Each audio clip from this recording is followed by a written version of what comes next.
വിശുദ്ധ ലൂക്ക എഴുതിയ സുവിശേഷം അധ്യായം 18 മുതൽ 30 ഉൾപ്പെടെയുള്ള വാക്യങ്ങൾ. ധനികനായ മനുഷ്യൻ. ഒരു അധികാരി അവനോട് ചോദിച്ചു, നല്ലവനായ ഗുരു, നിത്യജീവൻ അവകാശമാക്കാൻ ഞാൻ എന്തു ചെയ്യണം? യേശു പറഞ്ഞു, എന്തുകൊണ്ടാണ് നീ എന്നെ നല്ലവൻ എന്ന് വിളിക്കുന്നത്?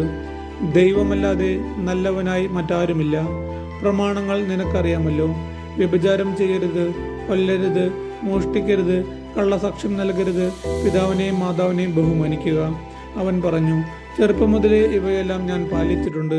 അത് കേട്ട് യേശു പറഞ്ഞു, ഇനിയും നിനക്ക് ഒരു കുറവുണ്ട്. നിനക്കുള്ളതെല്ലാം വിറ്റ് ദരിദ്രർക്ക് കൊടുക്കുക.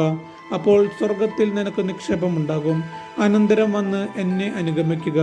ഇത് കേട്ടപ്പോൾ അവൻ വളരെയധികം വ്യസനിച്ചു, കാരണം അവൻ വലിയ ധനികനായിരുന്നു.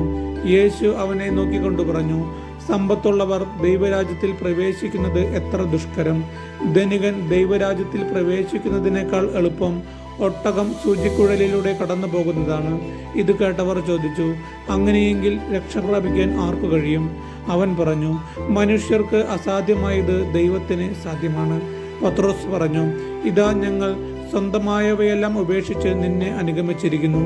യേശു പ്രതിവചിച്ചു, സത്യമായി ഞാൻ നിങ്ങളോട് പറയുന്നു, ദൈവരാജ്യത്തിന് വേണ്ടി വീടിനെയോ ഭാര്യയെയോ സഹോദരന്മാരെയോ മാതാപിതാക്കളെയോ സന്താനങ്ങളെയോ ഉപേക്ഷിച്ചവരിൽ ആർക്കും ഇക്കാലത്തു തന്നെ അവ അനേകമടങ്ങ് ലഭിക്കാതിരിക്കുകയില്ല. വരാനിരിക്കുന്ന കാലത്ത് നിത്യജീവനും നമ്മുടെ കർത്താവായ യേശു മിശിഹായ്ക്കും സ്തുതി.